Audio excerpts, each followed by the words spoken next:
ಹೇಳಿದ್ರು. ಸೈನಿಕ ದಂಪತಿಗಳನ್ನು ಕೂಡ ಕರೆಸಿ ಸನ್ಮಾನ ಮಾಡಿಸ್ತಾ ಇದ್ದೀವಿ ಅಂತ.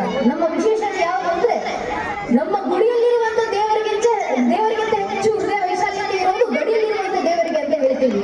ಅಂತ ಸೈನಿಕ ದಂಪತಿಗಳಿಗೂ ಕೂಡ ಸನ್ಮಾನ ಮಾಡಿ ಇಷ್ಟು ವರ್ಷಗಳ ಕಾಲ ಇಡೀ ದೇಶದಾದ್ಯಂತ ನಮ್ಮ ಧರ್ಮ ಸಂಸ್ಕೃತಿ ಪರಂಪರೆಯನ್ನು ಉಳಿಸಲಿಕ್ಕೆ ಶ್ರಮ ಪಟ್ಟಿರುವಂತ ಕಲಾವಿದರಿಂದ ಹಿಡಿದು ಯಾವ ಕಾಲದಲ್ಲಿ ನಮ್ಗಿನ್ನೂ ದೃಶ್ಯ ಮಾಧ್ಯಮಗಳು ಬಂದಿರಲಿಲ್ಲವೋ ಅಂತ ಸಂದರ್ಭದಲ್ಲಿ ನಾಟಕ ಕಂಪನಿಗಳವರು ಊರೂರಿಗೆ ಬಂದು ರಾಮಾಯಣ ಮಹಾಭಾರತವನ್ನು ನಮ್ಮ ಎಲ್ಲರಿಗೂ ತಿಳಿಸುವ ಮೂಲಕ ಧರ್ಮವನ್ನು ಉಳಿಸುವಂತ ಕೆಲಸ ಮಾಡಿದ್ರಲ್ಲ ಅಂತ ಕಲಾವಿದರಿಂದ ಹಿಡಿದು ಈ ಧರ್ಮ ದೇಶ ಮತ್ತು ನಾಡಿಗೆ ತಮ್ಮ ತಮ್ಮ ಸೇವೆಯನ್ನು ತಮ್ಮ ತಮ್ಮ ಕ್ಷೇತ್ರದಲ್ಲಿ ನೀಡಿರುವಂತ ಪ್ರತಿಯೊಬ್ಬರನ್ನೂ ಕರೆದು ಅದೇ ರೀತಿಯ ಸನ್ಮಾನ ಗೌರವವನ್ನು ಕೊಡುವಂತ ಶ್ರೇಷ್ಠ ಸಂಸ್ಕೃತಿ ಕಾಣಿಸುವುದು ನಮ್ಮ ಸನಾತನ ಹಿಂದೂ ಧರ್ಮದ ಧಾರ್ಮಿಕ ಸಭೆಗಳಲ್ಲಿ ಮಾತ್ರ. ಅದಕ್ಕೆ ಹಿಂದೂ ಧರ್ಮವನ್ನ ಅದಕ್ಕೆ ನಮ್ಮ ಧರ್ಮವನ್ನು ಜಗತ್ತು ಕೊಂಡಾಡೋದು. ನಾವೆಲ್ಲ ಹಿಂದೂ ಬಾಂಧವರು ಸೇರ್ತೀವಿ. ನಮ್ಮೆಲ್ಲರಿಗೂ ಹೆಮ್ಮೆ ಆಗುವ ವಿಚಾರ ಅದೇ. ನಮ್ಮ ಹಿರಿಯರು ನಮ್ಗೆ ಹೇಳ್ಕೊಟ್ಟಿದ್ದಾರೆ ಸನಾತನ ಧರ್ಮದ ಸಾಮಾನ್ಯ ವಿಚಾರ ಅಲ್ಲ. ಹಿಂದೂ ಧರ್ಮದಲ್ಲಿ ಹುಟ್ಟಬೇಕಂದ್ರೆ 7 ಜನ್ಮ ಪುಣ್ಯ ಮಾಡಿರ್ಬೇಕು. ಹಿಂದೂ ಧರ್ಮದ ಹುಟ್ಟಿದ ನಂತರ ನಾನೊಬ್ಬ ಹಿಂದೂ ಅಂತ ಹೇಳ್ಕೊಳ್ಳಿಕ್ಕೂ ಯೋಗ್ಯತೆ ಇರಬೇಕು ಅಂತ ನಮ್ಮ ಪೂರ್ವಿಕರು ಹೇಳ್ಕೊಟ್ಟಿದ್ದೀವಿ. ಈ ಧರ್ಮಕ್ಕಿರುವಂತ ಘನತೆ ಅಂತಾರೆ. ಏನಕ್ಕೆ ಧರ್ಮದಲ್ಲಿ ಹುಟ್ಟುವುದಷ್ಟು ಶ್ರೇಷ್ಠ ಅಂತ ಕಾರಣ ಅಷ್ಟೇ ನನ್ನ ನೆಚ್ಚಿನ ಬಂಧುಗಳೇ. ಈ ಧರ್ಮ ಉಳಿದಿರೋದೇ ಇವತ್ತಿಗೂ ಯಾರಿಂದ ಅಂದ್ರೆ ಇಲ್ಲಿ ಸೇರಿದ್ದಾರಲ್ಲ ಇಷ್ಟು ದೊಡ್ಡ ಸಂಖ್ಯೆಯಲ್ಲಿ ಆ ತಾಯಿಯ ಕಾರಣದಿಂದ. ಕಾರಣ ನಮ್ಮ ತಾಯಿಗಳು ಶತಶತಮಾನಗಳಿಂದ ತಮ್ಮ ಮನೆಯಲ್ಲಿ ದೀಪ ಹಚ್ಚುವ ಸಮಯಕ್ಕೆ ನಮ್ಮ ಮಂದಿರಗಳಲ್ಲಿ ಬಂದು ದೀಪ ಹಚ್ಚಿದ್ದಾರೆ. ನಮ್ಮ ತಾಯಿಯಂದ್ರು ತಮ್ಮ ಮನೆಯಲ್ಲಿ ಕೂತ್ಕೊಳ್ಳೋದಷ್ಟೇ ಅಲ್ಲದೆ ಛಾತ್ರ ತೇಜಸ್ಸಿನೊಂದಿಗೆ ಈ ಧರ್ಮಕ್ಕೋಸ್ಕರ ಹೋರಾಡಿದ್ದಾರೆ. ನಮ್ಮ ಧರ್ಮದಲ್ಲಿ ನಾವು ಬೆಳೆಸಿಸಿ ಈ ಧರ್ಮದಲ್ಲಿ ಹುಟ್ಟೋದಕ್ಕೆ ಏನು ಪೂಜೆ ಅನ್ನೋದು ಅಂದ್ರೆ ಈ ಧರ್ಮದಲ್ಲಿ ಹುಟ್ಟಿದಂತ ಒಬ್ಬೊಬ್ಬರನ್ನು ವೀರರಾಗಿ ಬೆಳೆಸಿದ್ವಿ ನಾವು. ಈ ಧರ್ಮದಲ್ಲಿ ಹುಟ್ಟಿದವರು ಯಾರಾದ್ರು ಅಂದ್ರೆ ಕಿತ್ತೂರಿನ ಚೆನ್ನಮ್ಮನಿಗೋಸ್ಕರ ಕಿತ್ತೂರು ಸಾಮ್ರಾಜ್ಯಕ್ಕೋಸ್ಕರ ಆ ನಂದಿ ಧ್ವಜಕ್ಕೋಸ್ಕರ ತನ್ನ ಸರ್ವಸ್ವವನ್ನು ತ್ಯಾಗ ಮಾಡಿದಂತ ಸಂಗೊಳ್ಳಿ ರಾಣರಂತವನ್ನ ತಯಾರು ಮಾಡಿದಂತ ಧರ್ಮ ನಮ್ಮದು. ಈ ಧರ್ಮದಲ್ಲಿ ಹುಟ್ಟಿದವರು ಯಾವ ರೀತಿ ಬೆಳೆದ್ರು ಅಂದ್ರೆ ಒಂದು ಕ್ಷಣ ಯೋಚನೆ ಮಾಡಿ ನೋಡಿ.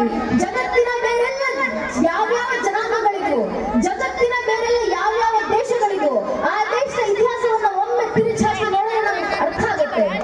ಆ ಧರ್ಮಗಳಲ್ಲಿ ಆ ಪರಕೀಯ ದೇಶಗಳ ಹುಟ್ಟಿದಂತ ಎಲ್ಲಾ ಹೆಣ್ಣು ಮಕ್ಕಳನ್ನ ಅರಮನೆಯಲ್ಲಿ ಅಂತಃಪುರಕ್ಕೆ ಸೀಮಿತ ಮಾಡಿದ್ರೆ ನಮ್ಮ ಸನಾತನ ಧರ್ಮದಲ್ಲಿ ಹುಟ್ಟಿದಂತ ಹೆಣ್ಣು ಮಕ್ಕಳನ್ನ ಮಾತ್ರ ಅಲಂಕಾರ ಮಾಡಿಕೊಂಡು ಅರಮನೆ ಅಂತಃಪುರಕ್ಕೆ ಸೀಮಿತ ಮಾಡಿರಲಿಲ್ಲ.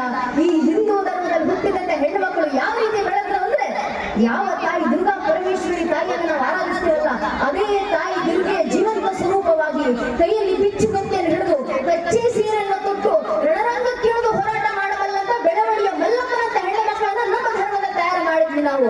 ಈ ಧರ್ಮಕ್ಕಿರುವಂತ ಶ್ರೇಷ್ಠತೆ ಇದೆ. ಇವತ್ತು ನಾವು ಮುಂದುವರಿಸಬೇಕಾಗಿರುವಂತ ಕೆಲಸ ಅದನ್ನ ನೆಚ್ಚಿನ ಬಂಧುಗಳೇ ಇದೇ ಪರಂಪರೆ ಇದೇ ಸಂಸ್ಕೃತಿ ಇದೇ ಇತಿಹಾಸವನ್ನು ಉಳಿಸಿಕೊಂಡು ಮುಂದಿನ ಪೀಳಿಗೆ ಕೊಡುವಂತ ಕೆಲಸ. ಧಾರ್ಮಿಕ ಸಭೆಗಳನ್ನ ನಮ್ಮ ಊರಿನಲ್ಲಿ ಆಯೋಜನೆ ಮಾಡುವಂತ ಕಾರಣವೂ ಅಷ್ಟೇ ಅದು ಜಾಗೃತಿಯ ಸಂಕಲ್ಪದೊಂದಿಗೆ ಇಡೀ ಸನಾತನ ಹಿಂದೂ ಸಮಾಜದಿಂದ ಜಾಗೃತವಾಗಬೇಕಾಗಿದೆ. 1 ಲಕ್ಷ ಜನ ಹಿಂದೂಗಳ ಬಲಿದಾನಗಳ ನಂತರ ಇವತ್ತು ನನಸಾಗಿರುವಂತ ಶತಮಾನಗಳ ಕನಸು ನಮ್ಮ ಅಯೋಧ್ಯೆಯ ರಾಮಲಲ್ಲಾರ ರಾಮ ಮಂದಿರ. ಆ ರಾಮ ಮಂದಿರ ಜೀವಂತ ತೋರಿಸ್ಕೊಡ್ತಿದೆ. ಒಮ್ಮೆ ಭಾರತೀಯರು ಜಾಗೃತರಾದ್ರೆ ಒಮ್ಮೆ ಸನಾತನ ಹಿಂದೂಗಳು ಜಾಗೃತರಾದ್ರೆ ದೇಶದಲ್ಲಿ ಎಂತೆಂತ ಬದಲಾವಣೆ ತರಬಹುದು ಅಂತ ಆ ರಾಮ ಮಂದಿರ ನಮ್ಮೆಲ್ಲರ ಸ್ವಾಭಿಮಾನದ ರಾಷ್ಟ್ರ ಮಂದಿರ. ರಾಮ ಮಂದಿರದ ನಿರ್ಮಾಣ ಮಾಡ್ಲಿಕ್ಕೆ ಸ್ವಾಭಿಮಾನದ ವಿಚಾರ ಏನು ಗೊತ್ತೇ? ಆ ರಾಮ ಮಂದಿರದ ನಿರ್ಮಾಣ ಮಾಡ್ಲಿಕ್ಕೆ ನಮ್ಮ ಹಿಂದೂ ಸಮಾಜ ಕೇಂದ್ರ ಸರ್ಕಾರದಿಂದಾಗಲಿ ರಾಜ್ಯ ಸರ್ಕಾರದಿಂದಾಗಲಿ 1 ಪೈಸಾ ಹಣವನ್ನು ತೆಗೆದುಕೊಂಡಿಲ್ಲ. ನಮ್ಮ ಮನೆಗೆ ಬಂದಾಗ ನಾವು ಹಿಂದೂ ಸಮಾಜದವರು 100 ರೂಪಾಯಿನ ಕೊಟ್ಟಿದ್ದೀವಿ ಆ ರಾಮ ಮಂದಿರದ ನಿರ್ಮಾಣಕ್ಕೋಸ್ಕರ. ನಮ್ಮ ಹಿಂದೂಗಳು ಸಂಗ್ರಹಿಸಿದ ಹಣದಲ್ಲಿ ನಮ್ಮ ಮಂದಿರ ನಾವು ಕಟ್ಟಿಸ್ಕೊಂಡಿದ್ದೀವಿ. ಏನು ಗೊತ್ತೇ? ಏನಕ್ಕಂದ್ರೆ ಮುಂದೊಂದು ದಿನ ಈ ಬುದ್ಧಿಯೇ ಜೀವನ ಅಂತ ಅನ್ಕೊಂಡಿರುವಂತ ಬುದ್ಧಿಜೀವಿಗಳು ಯಾರಾದ್ರೂ ಬಂದು ನಾನು ಶ್ರಮಪಟ್ಟು ಕಟ್ಟಿದಂತ ಟ್ಯಾಕ್ಸ್ ಹಣದಲ್ಲಿ ನೀವೇ ಮಂದಿರ ಕಟ್ಟಿದ್ರಿ, ಆ ಜಾಗದಲ್ಲಿ ಹಾಸ್ಪಿಟಲ್ ನಿರ್ಮಾಣ ಮಾಡ್ಬೇಕಿತ್ತು, ಶಾಲೆ ನಿರ್ಮಾಣ ಮಾಡ್ಬೇಕಿತ್ತು ಅಂತ ತೂಕು ಮಾತು ತೆಗೆಬಾರ್ದಲ್ಲ. ಅದಕ್ಕೆ ಹಿಂದೂ ಸಮಾಜ ನಿರ್ಧಾರ ಮಾಡ್ತು ಶ್ರೀರಾಮರ ಮೇಲೆ ಭಕ್ತಿ ಇಲ್ಲದೆ ಇರುವಂತ ವ್ಯಕ್ತಿಯ 1 ಪೈಸಾ ಹಣ ಹಿಂದೂ ಸಮಾಜಕ್ಕೆ ಬೇಕಾಗಿಲ್ಲ.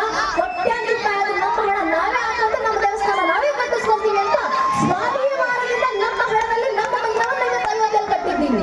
ಇನ್ನು ಮುಂದಿನ ಗುರಿ ಯಾವುದು? ರಾಮ ಮಂದಿರ ನಿರ್ಮಾಣ ಆಯ್ತು. 500 ವರ್ಷಗಳ ಹೋರಾಟಕ್ಕೆ ಪ್ರತಿಫಲ ಸಿಕ್ತು. ಮುಂದಿನ ಗುರಿ ನಿಜ. ಅಯೋಧ್ಯ तो अभी जाती है, मथुरा काशी बाकी है.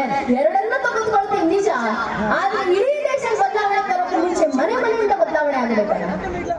ಅಯೋಧ್ಯ ಮಂದಿರ ಕಟ್ಟಿದ ಕೂಡಲೇ ನಮ್ಮ ಹಿರಿಯರು ಕೊಟ್ಟಂತ ಸಂಕಲ್ಪ ಇದೆ, ಭಾರತ ಪ್ರತ್ಯೇಕ ಘರ್ ಅಯೋಧ್ಯ ಬನಾएंगे. ಭಾರತದ ಮನೆಯನ್ನು ಅಯೋಧ್ಯೆಯನ್ನಾಗಿಸುವ ಸಂಕಲ್ಪ. ಯಾವ ರೀತಿ ಅಯೋಧ್ಯೆಯನ್ನಾಗಿಸೋದು? ಪೋಷಕರಿಗೆ ಬಹಳ ದೊಡ್ಡ ಸಂಖ್ಯೆಯಲ್ಲಿ ಸೇರಿದ್ರೆ ಎಲ್ಲ ಹಿರಿಯರು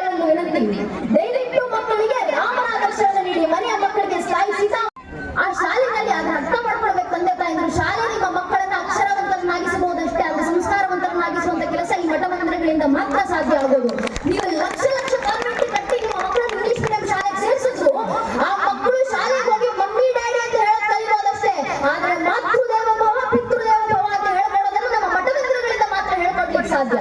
ಅಂತ ಸಂತರಿದ್ದಾರೆ. ಸಂತರ ಕೆಲಸ ಸಾಮಾನ್ಯ ಅಲ್ಲ, ನಮ್ಮ ಕಣ್ಣಿಗೆ ಕಾಣಿಸ್ಬೋದು. ಅರೆ ಸಂಸಾರದ ಬಂಧನ ಇಲ್ಲ, ಆರಾಮಾಗಿ ಬದುಕ್ತಾ ಇರ್ತಾರೆ. ಖಂಡಿತವಾಗೂ ಅಲ್ಲ ನನ್ನ ನೆಚ್ಚಿನ ಬಂಧುಗಳೇ. ಭ್ರಾತೃವರೇ ಅವರು ನೀತಿ ಶಾಸ್ತ್ರದಲ್ಲಿ ಬರೆದು ಹೇಳಿದ್ರು, ನಿನ್ನಂತೂ ನೀತಿ ನಿಪುಣ ಯದಿವಾಸ್ತುವಂತೂ ಲಕ್ಷ್ಮೀ ಸಮಾವಶಿತುವ ಗಚ್ಚತುವ. ಧರ್ಮ ಮಾರ್ಗದಲ್ಲಿ ನಡೀತಾ ಇರುವಂತ ಒಬ್ಬ ಸಂತರ ಕಷ್ಟಗಳೆಂತದ್ದು, ಕಷ್ಟ ಕಾರ್ಪಣ್ಯಗಳನ್ನು ನೋಡಬೇಕು. ಆ ಕಷ್ಟ ಕಾರ್ಪಣ್ಯಗಳನ್ನ ದಾಟಿದ ನಂತರವೂ ಕೂಡ ಯಾರ ಮೇಲೂ ಕೂಡ ಏನನ್ನು ವಿರೋಧವಾಗಿ ಮಾತಾಡದೆ ಈ ಧರ್ಮದ ಹಾದಿಯನ್ನು ಹಿಡಿದು ತನ್ನ ಮನೆಯನ್ನ ಬಿಟ್ಟು, ತನ್ನ ಸಂಸಾರವನ್ನ ಬಿಟ್ಟು, ತನ್ನ ಕುಟುಂಬವನ್ನ ಬಿಟ್ಟು, ತನ್ನ ಆಸ್ತಿ ಅಂತಸ್ತು ಎಲ್ಲವನ್ನೂ ತೊಳೆದು ಕೊನೆಗೊಂದು ದಿನ ತನ್ನ ಅಂತ್ಯ ಸಂಸ್ಕಾರವನ್ನ ತಾನೇ ಮಾಡಲಿಕ್ಕೂ ಸಿದ್ಧವಾಗಿ ನಿಂತ್ಕೊಂಡು ಮರಣವೇ ಮಹಾನವಮಿ ಅಂತ ಮಡಿಲಿಕ್ಕೆ ಸಿದ್ಧರಾದಂತವರು ಮಾತ್ರ ಹೆಗಲ ಮೇಲೆ ಕಾವಿ ತೊಟ್ಟು ಸಂತರಾಗಬಲ್ಲರು ಅಂತ ಹೇಳಿದ್ರು. ಅಂಥ ಸಂತರು ನಮ್ಮ ಮುಂದೆ ಇದ್ದಾರಂದ್ರೆ ಆ ಸಂತರ ಸಂಪರ್ಕವನ್ನು ನಮ್ಮ ಮಕ್ಕಳ ಜೊತೆಗೆ ಬೆಳೆಸೋದು ನಮ್ಮ ಕರ್ತವ್ಯ ಆಗುತ್ತೆ. ಅಂತ ಸಂತರ ಆಶೀರ್ವಾದ ನಮ್ಮ ಮಕ್ಕಳಿಗೆ ಬೇಕು ಅಂದ್ರೆ ಮಠ ಮಂದಿರಗಳಿಗೆ ಕರ್ಕೊಂಡು ಬರಬೇಕು. ಅಂತ ಮಠ ಮಂದಿರಗಳಿಗೆ ಕರ್ಕೊಂಡು ಬರುವ ಮೂಲಕ ಮಕ್ಕಳನ್ನ ನೈಜ ಹಿಂದುಗಳಾಗಿ ಬೆಳೆಸೋಣ. ಪೋಷಕರು ಮಕ್ಕಳಿಗೆ ಏನ್ ಹೇಳ್ತಿರೋ ಇವ ದಿನ ಕೂರಿಸ್ಕೊಂಡು ಹೇಳೋದಿದೆ, ಮಗು ನೀನ್ ಡಾಕ್ಟರ್ ಆಗ್ಬೇಕಪ್ಪ, ನೀನ್ ಇಂಜಿನಿಯರ್ ಆಗ್ಬೇಕು, ಮಗಳೇ ನೀನ್ ಲಾಯರ್ ಆಗಬೇಕು, ಹೇಳಿ ತಪ್ಪಿಲ್ಲ. ಆದ್ರೆ ಅದರ ಜೊತೆಗೆ ಮಕ್ಕಳನ್ನು ಕೂರಿಸ್ಕೊಂಡು ಹೇಳಿ, ಮಗು ನೀನ್ ಡಾಕ್ಟರ್ ಆಗು, ಲಾಯರ್ ಆಗು, ಇಂಜಿನಿಯರ್ ಆಗಿ ಏನ ಬೇಕಾದ್ರೂ ಆಗು, ಆದ್ರೆ ಏನಾಗಕ್ಕೂ ಮುಂಚೆ ನೀನು ಹುಟ್ಟಿರುವಂತ ಈ ಭಾರತ ದೇಶಕ್ಕೆ ಒಬ್ಬ ಒಳ್ಳೆ ಪ್ರಜೆ ಆಗಪ್ಪ ಅನ್ನೋ ಆದರ್ಶನ ಮಕ್ಕಳಿಗೆ ನೀಡಿ. ಆಗ ತಾಯಿ ಭಾರತ ಮತ್ತೊಮ್ಮೆ ಜಗತ್ತಿನ ಮುಂದೆ ವಿಶ್ವಮಾತೆ ಆಗ್ತಾಳೆ. ಇದನ್ನ ಹೇಳ್ತಾ ಇಷ್ಟು ಜನ ಯುವಕ ಯುವಕರು ಸೇರಿದ್ದೀವಿ. ನಾವೇನು ಮಾಡಬೇಕು ದೇಶಾಭಿವೃದ್ಧಿಗೆ? ನಮ್ಮ ಕೈಯಿಂದ ಆಗೋ ಕೆಲಸ ಯಾವುದು? ಗೋಪಾಲಕೃಷ್ಣ ಅಡಿಗಾರ್ ಅವರ ಆದರ್ಶವನ್ನ ಕೊಟ್ಟಿದ್ದಾರಲ್ಲ, ಹೊಸ ಅನೇಕರು ತೃಪ್ತಿ ಹೋಗುವ ಮುನ್ನ, ಹಳೆಯಲ್ಲಿ ಮಾಂತ್ರಿಕರ ಮಾಟ ಕಸಳುವ ಮುನ್ನ, ಉತ್ಸಾಹ ಸಾಹಸಗಳ ಉತ್ತುಂಗ ಮೀಚಿಗಳ ಈ ಶುದ್ಧ ಸಾಗರ ಭಕ್ತಿ ಹೋಗುವ ಮುನ್ನ, ಕಟ್ಟುವೆವು ನಾವು ಹೊಸ ನಾಡೊಂದು ಹೊರಸದ ಬೀಡೊಂದನು ಅಂತ. ಅಂಥ ಕೆಲಸವನ್ನ ನಾವು ಮಾಡಬೇಕಾಗಿದೆ. ನಮ್ಮಲ್ಲಿ ಬಿಸಿರಕ್ತ ಇರೋರು ನಾವು ಏನ್ ಮಾಡ್ತೀವೇನೋ, ಮುಜೆ ಭಾರತ್ ಸೆ ಕುಚ್ ನಹೀ ಚಾಹಿಯೆ ಪರ್ ಅಂತಿಮ ಸಾಂಸ್ ತಕ್ ಭಾರತ್ ಚಾಹಿಯೆ ಅನ್ನೋ ಆದರ್ಶವನ್ನ ಇಟ್ಕೊಂಡು ನಮಗೆ ಭಾರತದಿಂದ ಏನೇನು ಬೇಕಾಗಿಲ್ಲ, ಆದ್ರೆ ಕೊನೆ ಉಸಿರಿರೋವರೆಗೂ ನಮಗೆ ಭಾರತ ಬೇಕು ಅನ್ನೋ ಆದರ್ಶವನ್ನು ಹಿಡಿದು ದೇಶಕ್ಕೋಸ್ಕರ ಧರ್ಮಕ್ಕೋಸ್ಕರ ನಮ್ಮ ಕೈಲಾಗುವಂತ ಕೆಲಸವನ್ನ ಮಾಡೋಣ. ನಿಮ್ಮಿಂದ ಮಾತಾಡಿ ಧರ್ಮ ಜಾಗೃತಿ ಮಾಡ್ಲಿಕ್ಕಾಗುತ್ತಾ? ಮಾತಾಡಿ ಧರ್ಮ ಜಾಗೃತಿಯನ್ನ ಮಾಡಿ. ನಿಮ್ ಕೈಗೆ ಹಾಡಾಡಿ ಧರ್ಮ ಜಾಗೃತಿ ಮಾಡ್ಲಿಕ್ಕಾಗುತ್ತಾ? ದೇಶಭಕ್ತಿ ಗೀತೆಗಳನ್ನಾಡಿ, ಧರ್ಮ ಗೀತೆಗಳನ್ನಾಡಿ, ಭಕ್ತಿ ಗೀತೆಗಳನ್ನಾಡಿ ಜಾಗೃತಿ ಮಾಡಿ. ನಿಮ್ಮಿಂದ ಬರೆದು ಜಾಗೃತಿ ಮಾಡ್ಲಿಕ್ಕಾಗುತ್ತಾ? ನೈಜ ಇತಿಹಾಸವನ್ನ ಬರೆದು ಜಾಗೃತಿಯನ್ನ ಮಾಡಿ. ಇದು ಯಾವುದು ಆಗಿಲ್ವಾ? ಕನಿಷ್ಠ ಪಕ್ಷ ದೇಶದ ಪರವಾಗಿ, ಧರ್ಮದ ಪರವಾಗಿ ಒಂದು ಜೈಘೋಷ ಹಾಕ್ಲಿಕ್ಕಾಗುತ್ತಾ? ದೇಶದ ಪರವಾಗಿ, ತಾಯಿ ಭಾರತಾಂಬೆ ಪರವಾಗಿ, ರಾಮರ ಪರವಾಗಿ ಜೈಘೋಷ ಹಾಕಿ ಜಾಗೃತಿಯನ್ನ ಮಾಡಿ. ಅದೂ ಆಗಿಲ್ಲ ಅಂದ್ರೂ ಪರವಾಗಿಲ್ಲ, ಯಾರಾದ್ರೂ ಜೈ